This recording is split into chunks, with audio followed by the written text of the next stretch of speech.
হিন্দুদের কিভাবে মুসলমান বানানো হচ্ছে ভিডিওটি পুরো দেখে যান। আমি রামকৃষ্ণ কয়াল, পেশায় একজন কলকাতা পুলিশ কর্মী। 23 বছরের কর্মজীবন অতিবাহিত, এখনো 17 বছর কর্মজীবন বাকি আছে। তো এই 23 বছর কর্মজীবনের 15টি বছর আমি এই তৃণমূল সরকারকে দিলাম।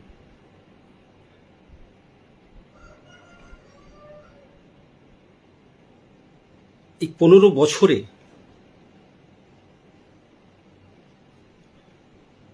আমি দেখলাম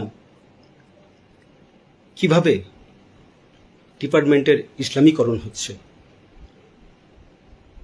আমি 15 বছরে দেখলাম কিভাবে প্রশাসনিকভাবে হিন্দুকে,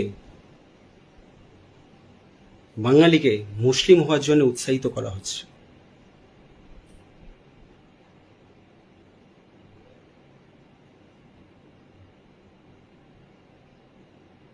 আসন্ন এই বিধানসভা নির্বাচনে প্রথম ফেজের নির্বাচন হয়ে গেছে।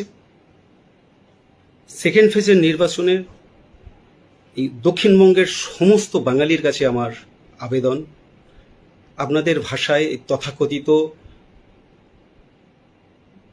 চটিচাটা দলদাস একজন পুলিশের আবেদন, আপনারা এমনভাবে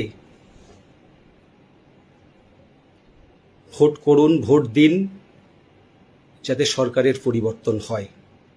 হ্যাঁ, আমি একজন দলদাস চটিচাটা পুলিশ এই কথাটা বলছি, কারণ আমি দেখেছি কি দ্রুততার সাথে এই ডিপার্টমেন্টকে ইসলামীকরণ করা হচ্ছে, কিভাবে প্রশাসনিকভাবে বাঙালিকে মুসলমান হওয়ার জন্য উৎসাহিত করা হচ্ছে। এই ভোটে, এই সেকেন্ড ফেজের ভোটে দক্ষিণবঙ্গের মানুষ, সমস্ত বাঙালি যদি হিন্দু মনে করেন, সবাই মিলে টিএমসির এই সরকার পরিবর্তন করতে, অর্থাৎ টিএমসির বিপরীতে ভোট দিন।